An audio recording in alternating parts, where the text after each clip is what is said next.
तो अस्सलामुअलैकुम गाइस, कैसे हैं आप लोग। अगेन एडम सीकर अपने घिनौने इल्ज़ाम प्रॉफिट पर लगा रहा है and appeal to emotion fallacy का यूज़ कर रहा है, बिना किसी फैक्ट्स के अपनी बात कह रहा है। Let's see. 9 साल की उम्र में रेप किया। अब हाँ ये इतना बड़ा झूठ है, जरा इसको साबित करेंगे। जी करिए। सर, 9 साल की उम्र में बच्ची से कंसेंस होता है। 9 साल की उम्र में बच्ची से कंसेंस होता है।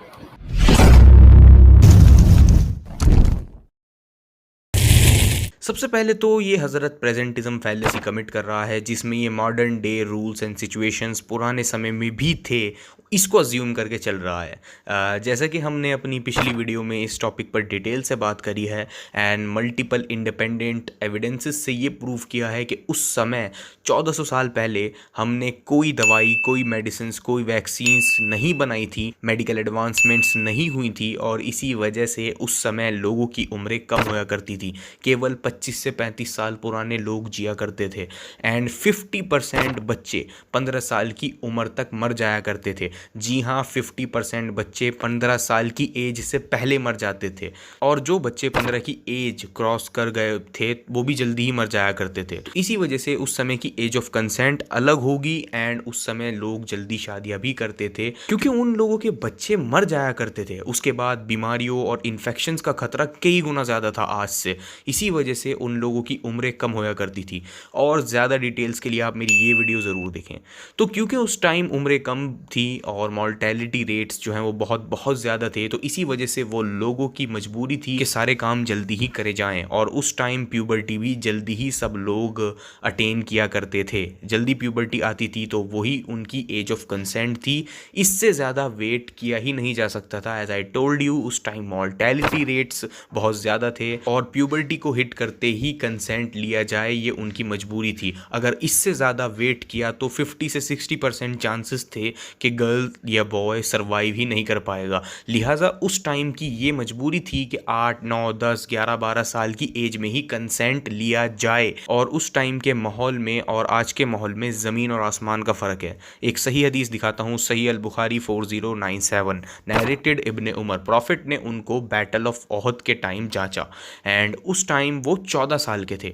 प्रॉफिट ने उनको बैटल में शिरकत की परमिशन नहीं दी, लेकिन एक साल बाद जब वो 15 साल के हो गए, जब उनको बैटल में परमिशन मिल गई थी। अब आदम दुनिया के कौन से कोने में इस टाइम 14-15 साल के बच्चे जंगों में पार्टिसिपेट कर रहे हैं? आज मेरे इल्म में ऐसी कोई जगह नहीं है जहाँ पे 14-15 साल के बच्चे जंगों में पार्टिसिपेट करते हों। तो ये हदीस इस बात का सबूत है कि उस समय लोग जो हैं वो जल्दी फिजिकली स्ट्रांग हो जाया करते थे, और ये उनकी मजबूरी भी थी क्योंकि उनकी उम्रें ज़्यादा नहीं होया करती थी। और सुनो, खुद हज़रत आयशा रज़ी अल्लाह ताला अन्हा ने अराउंड 12 ईयर्स की उम्र में जंगों में पार्टिसिपेट किया है। जी हाँ, सुन के चौंको मत, it was common eight that time. सही अल बुखारी 2880, बैटल ऑफ ओहद, जो कि एक इतनी डेंजरस वॉर थी। उस टाइम हज़रत आयशा केवल 12-13 साल की थी। बुखारी में आता है कि हज़रत आयशा बैटल ऑफ ओहद में वाटर स्किन्स जो होती हैं उनको भर के, उनको उठा के ला के लोगों को पानी पिला रही थी, और वाटर स्किन को बार बार भरने जा रही थी और लोगों को पानी पिला रही थी, जिससे उनकी फिजिकल स्ट्रेंथ भी पता चलती है एंड ये भी दिखता है कि उस टाइम केवल 12 साल के बच्चे जंग में पार्टिसिपेट करते थे। अब आदम, जिस उम्र में तुम अपने स्कूल में बैठ के पेंसिल्स चबा रहे थे, उस समय हज़रत आयशा बैटल्स में होती थी। दुनिया के कौन से कोने में आज 12 साल के बच्चे जंगों में ये काम करते हैं? मैं नहीं जानता किसी भी दुनिया के ऐसे कोने को। तो इन हदीसों से साफ साफ ये पता चलता है कि उस समय का माहौल और एज ऑफ कंसेंट अलग थी। जो लेडी 12 की उम्र में बैटल फील्ड में जाने की हिम्मत रखती है, तो उसमें तुम्हें प्रॉब्लम क्या है ये चीज़ एक्सेप्ट करने में कि वो 9 साल में अपना कंसेंट नहीं दे सकती? तुम लोग प्रेजेंटिज्म फैलेसी कमिट कर रहे हो। आज के रूल्स, आज का माहौल उस टाइम अज्यूम मत करो। उस टाइम का माहौल कंप्लीटली डिफरेंट था and as I told you, उनको उसी एज के आसपास कंसेंट देना भी होता था, क्योंकि उस समय के लोगों की उम्रें ज़्यादा नहीं होया करती थी। It was socially and morally acceptable at that time. लिहाजा 1400 साल पहले जब 14-15 साल के बच्चे बैटल्स में हो सकते हैं, हज़रत आयशा एक वुमन होके 12 साल की एज में बैटल में हो सकती हैं, तो उनका कंसेंट भी 9 ईयर्स की एज में हो सकता है। प्रेजेंटिज्म फैलेसी मत कमिट करो आदम। तुम लोग सिर्फ अपने सपनों में इस्लाम को रॉन्ग प्रूव कर सकते हो, रियलिटी में नहीं। अब नेक्स्ट चलते हैं। आदम ने ये साबित करने की नाकाम कोशिश करी है कि हज़रत आयशा का नाउज़ुबिल्लाह रेप हुआ था। कंसेंसस की शादी नहीं होती आयशा है। ने मना ओके कर दिया था। यार सबर ले, आयशा वाई ने इस्लाम अब मना चुप कर कर दिया जाए। था, कहाँ है? वाई इस्लाम चुप करके सुने, हदीस पढ़े। जरा इसको उर्दू में कर देते हैं मेरे ख्याल में, ताकि उर्दू में नजर आता है इनको ज्यादा अच्छा। मेरा निकाह जब मेरी उम्र 6 साल थी, फिर हम मदीने आए और नबी हारिस बिन खज़र के यहाँ क़याम किया। यहाँ आके मुझे बुखार चढ़ा, इसकी वजह से मेरे बाल गिरने लगे, फिर मोड़ों तक बाल हो गए। फिर एक दिन मेरी वालदा उम्मे रोमान आई। इस वक्त मैं अपनी चंद सहेलियों के साथ झूला झूल रही थी। आयशा जी बता रही हैं, उन्होंने मुझे पुकारा, मैं हाजिर होगी। मुझे कुछ मालूम नहीं था, मुझे कुछ मालूम नहीं था। एक 9 साल की बच्ची झूला झूल रही है, उसको उसकी माँ ने बुलाया, आओ बेटी अंदर आओ। उसको कुछ मालूम नहीं था मेरे साथ इनका क्या इरादा है, कि वो मेरे साथ क्या करने लगी हैं। आखिर उन्होंने मेरा हाथ पकड़ के घर के दरवाजे के पास खड़ा किया। मेरा सांस फूल रहा था क्योंकि मैं खेल रही थी झूले के ऊपर।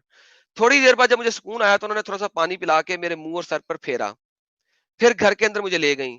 वहां इंसार की चंद खवातीन थीं, जिन्होंने मुझे देख के दुआ दी और खैर बरकत दी। मेरी माँ ने मुझे इनके हवाले कर दिया। उन्होंने मेरी आसाइश की। इसके बाद दिन चढ़े, अचानक रसूल अल्लाह मेरे पास तशरीफ ले आए और उन्होंने मुझे आपके सपुरद कर दिया। मेरी उम्र 9 साल थी। कंसेंस कहाँ है, समझाइए। तो आदम ने एक हदीस दिखाई जिसमें लिखा था कि हज़रत आयशा को अचानक झूले से उतारा गया और अचानक प्रॉफिट आए और हज़रत आयशा को उनके हवाले कर दिया गया और रेप हो गया। क्लैपिंग। आदम ने इस चीज़ पर जोर दिया कि सब कुछ अचानक हो रहा था, तो इट मीन्स वो रेप था। वेल लेट्स सी क्या सच में सब कुछ अचानक हुआ।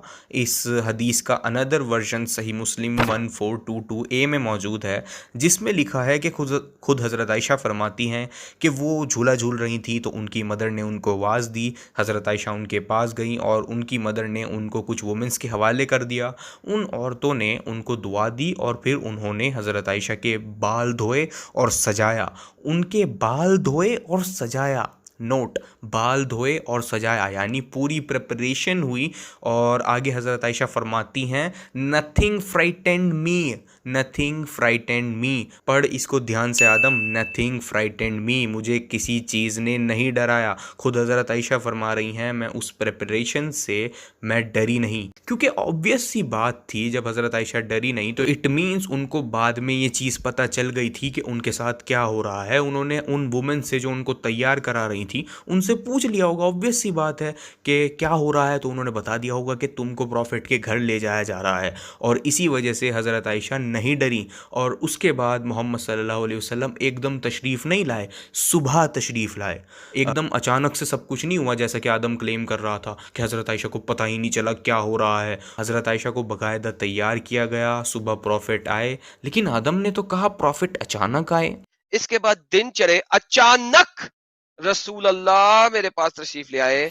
हाँ, तो उस टाइम व्हाट्सएप फेसबुक थोड़ी थे जो मैसेज आ जाता, सुबह ही स्टोरी लग जाती कि प्रॉफिट आने वाले हैं। अचानक ही सब लोग आते थे उस टाइम। इसका मतलब ये नहीं हुआ कि हज़रत आयशा को तैयार होने के बाद भी, सजावट के बाद भी ये पता ही नहीं चला था कि क्या होने वाला है और वो प्रॉफिट पीस भी अपॉन हिम के घर जाने वाली हैं।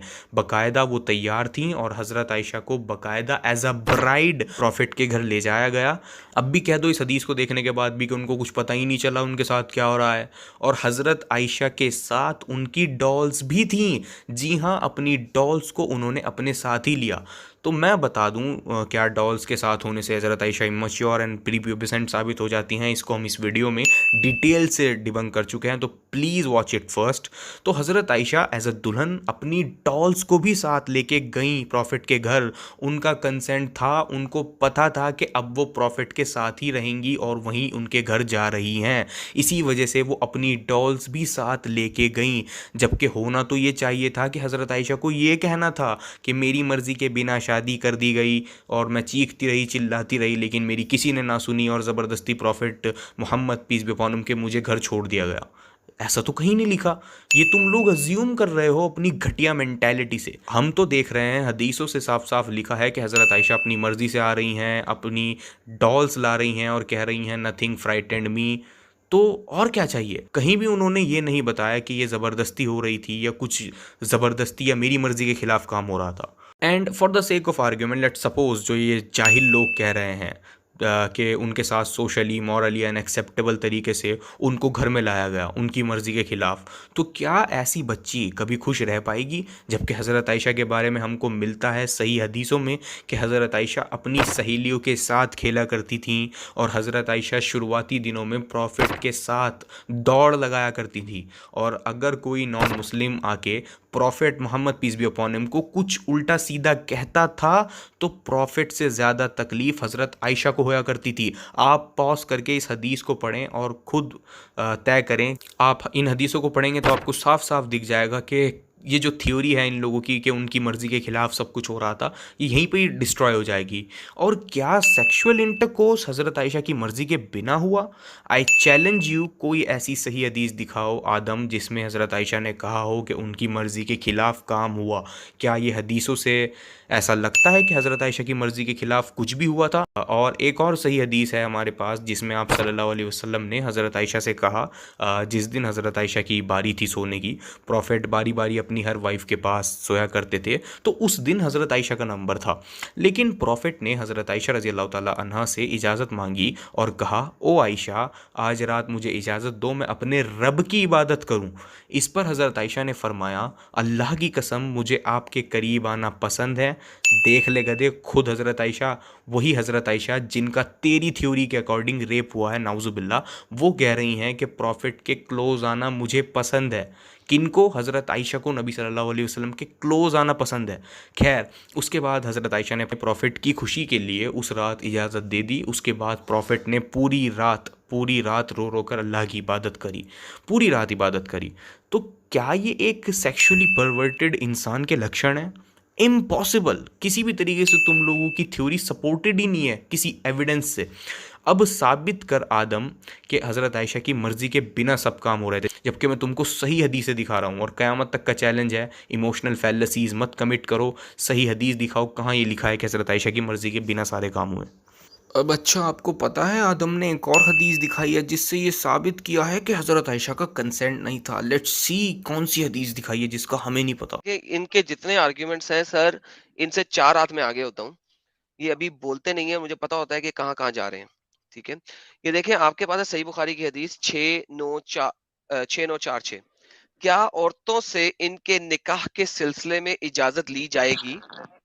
हज़रत ने फरमाया हाँ। मैंने अर्ज़ की लेकिन कंवारी लड़की से इजाज़त ली जाएगी तो शर्म की वजह चुप साध लेगी। ये हज़रत आयशा जो हैं, ये क्यों बोल रही थी कि कंवारी लड़की से अगर ली जाएगी तो वो चुप का, क्योंकि उसने नहीं बोला था, उसने हाँ नहीं दी थी, लिहाजा उसने अपने आप को जस्टिफाई किया। हज़रत ने फरमाया इसकी खामोशी ही इजाज़त है। आदम ने एक हदीस दिखाई जिसमें लिखा था कि हज़रत आयशा ने प्रॉफिट से पूछा कि क्या एक वुमन का कंसेंट ज़रूरी है शादी के लिए? तो प्रॉफिट ने फरमाया yes, he said yes. But अब आदम ने अपना जीनियस दिमाग चलाया और कंक्लूजन निकाला कि क्योंकि हज़रत आयशा ने कंसेंट नहीं दिया था, इसी वजह से उन्होंने प्रॉफिट से पूछा। मतलब हज़रत आयशा का क्योंकि खुद का कंसेंट नहीं था, इसी वजह से वो प्रॉफिट से पूछ रही हैं कि एक लड़की शर्माए और चुप रहे, जवाब ना दे। तो इस पे प्रॉफिट ने कहा था कि देन उसका साइलेंस ही उसका कंसेंट होगा। तो वो भी इस वजह से हज़रत आयशा ने पूछा कि उन्होंने अपनी कुछ सहेलियों को नोटिस किया होगा कि उनकी सहेलियाँ शर्मीली थी, जैसा कि हमने इस हदीस में देखा कि आप सल्लल्लाहु अलैहि वसल्लम के आने पर उनकी सहेलियाँ छुप जाया करती थी। तो इस वजह से मे बी उन्होंने पूछा होगा, लेकिन होना तो ये चाहिए था। तो मिस्टर जीनियस, जब प्रॉफिट ने कह दिया था कि एक लड़की का कंसेंट ज़रूरी है, तो हज़रत आयशा को तो ये कहना चाहिए था कि फिर मेरा कंसेंट क्यों नहीं लिया था? जब कंसेंट इज़ रिक्वायर्ड तो हज़रत आयशा को तो ये कहना चाहिए था, ये शिकायत करनी चाहिए थी कि फिर मेरा कंसेंट क्यों नहीं लिया। हज़रत आयशा का ये ना पूछना कि मेरा कंसेंट क्यों नहीं लिया, इस बात का सबूत है कि हज़रत आयशा का कंसेंट भी लिया गया था, उनका कंसेंट था, वरना उनको तुरंत एतराज़ होना चाहिए था कि मेरा कंसेंट क्यों नहीं लिया। वेल, अब आदम कहेगा कि हज़रत आयशा इतनी डिप्रेस थी, इतनी डरी हुई होंगी प्रॉफिट मोहम्मद से कि वो किसी चीज़ की शिकायत ही नहीं करती होंगी, उनके अंदर हिम्मत ही नहीं होगी किसी चीज़ की शिकायत करने की। वेल, ये क्लेम कि हज़रत आयशा डिप्रेस थी और डरी हुई थी प्रॉफिट से, ये क्लेम भी कोई साबित नहीं कर सकता है, जबकि सही हदीसों में आता है कि हज़रत Aisha prophet Muhammad peace be upon him के सामने जेलसी में बर्तन तक तोड़ दिया करती थी। जी हाँ, सही हदीसों में आता है, जैसे सुनन निसाई 3957 में लिखा है कि प्रॉफिट की दूसरी वाइफ ने प्रॉफिट के लिए कुछ खाने को भेजा। एक बर्तन में, तो हज़रत आयशा ने जेलसी में उस बर्तन को ही तोड़ दिया। उसके बाद भी प्रॉफिट ने कुछ नहीं कहा और कहा कि इस जैसा बर्तन और इस जैसी डिश इसका कफ़ारा होगा। तो पॉइंट इज, जो हज़रत आयशा प्रॉफिट के सामने खाने के बर्तन तक को तोड़ सकती है, उनका ये कहने में क्या जा रहा था कि फिर मेरा कंसेंट क्यों नहीं लिया। लेकिन कहीं पर भी आदम तू ये हदीस नहीं दिखा सकता, ऑथेंटिक हदीस जिसमें हज़रत आयशा कह रही हूँ मेरे कंसेंट के बिना मैरिज हुई, मेरे कंसेंट के बिना इंटरकोर्स हुआ, कुछ नहीं तू दिखा सकता अपनी थ्योरी के सपोर्ट में। जबकि मैं मल्टीपल रिपोर्ट्स दिखा रहा हूँ जो कि तेरी रेप थ्योरी से कॉन्ट्राडिक्ट करती हैं। लास्टली अब सवाल यह आएगा कि क्यों हज़रत आयशा ने ये पूछा कि लड़की का कंसेंट ज़रूरी है। वेल, इसकी वजह है सही अल बुखारी 3461 में आता है कि जो कोई भी शख्स अल्लाह के रसूल पर इंटेंशनली झूठ बांधता है, यानी कोई ऐसी बात कहता है जो प्रॉफिट ने नहीं कही, अपने ही मन से बनाकर प्रॉफिट की तरफ कह दी कि ये बात प्रॉफिट ने कही, तो वो अपना ठिकाना जहन्नुम में देख ले। तो इस डर से सारे मुस्लिम्स छोटी छोटी बात को अल्लाह के नबी से पूछा करते थे, क्योंकि कहीं ऐसा ना हो जाए कि उनके मुंह से गलती से भी कोई ऐसी बात निकल जाए जो कि अल्लाह के नबी ने ना कही हो। तो इस डर से वो लोग छोटी छोटी बातों को प्रॉफिट से पूछा करते थे। भले ही वो काम वो लोग पहले से करते आ रहे हो, लेकिन फिर भी प्रॉफिट से कंफर्म किया करते थे जहन्नुम के डर की वजह से। Simple and clear. And let's end this debate. सही अल बुखारी 5138 में आता है, किसी मेट्रन की शादी उनके फादर ने उनकी मर्जी के बिना कर दी, यानी फादर ने किसी वुमेन की शादी उनकी इच्छा के बगैर कर दी। तो वो वुमेन प्रॉफिट के पास गई और कंप्लेंट करी कि मेरे फादर ने मेरी शादी मेरी मर्जी के बिना कर दी। तो prophet peace be upon him ने तुरंत मैरिज को इनवैलिड डिक्लेयर कर दिया। प्रॉफिट ने कहा कोई शादी हुई ही नहीं, मैरिज इज इनवैलिड। बिना लड़की के कंसेंट के मैरिज इनवैलिड है, कोई शादी मानी ही नहीं जाती। तो कमाल की बात है, अगर प्रॉफिट ने खुद हज़रत आयशा की मर्ज़ी के बिना शादी करी थी, तो वो ऐसा हुक्म क्यों देंगे कि बिना लड़की की मर्ज़ी के शादी नहीं हो सकती। ये सोचने वाली बात है। अरे जाहिलो, अपने जितने हेल्पर्स हैं अल्लाह के सिवा उनको बुला लो। इस केस में तुम्हारी कोई मदद नहीं कर पाएगा। तुम क़यामत तक साबित नहीं कर सकते कि आयशा रज़ी अल्लाह ताला अन्हा बिना मर्ज़ी के प्रॉफिट के साथ रहीं। Simple and clear. सर देखिए, इनके जितने आर्ग्यूमेंट्स हैं सर, इनसे 4 हाथ में आगे होता हूँ। ये अभी बोलते नहीं है, मुझे पता होता है कि कहाँ-कहाँ जा रहे हैं।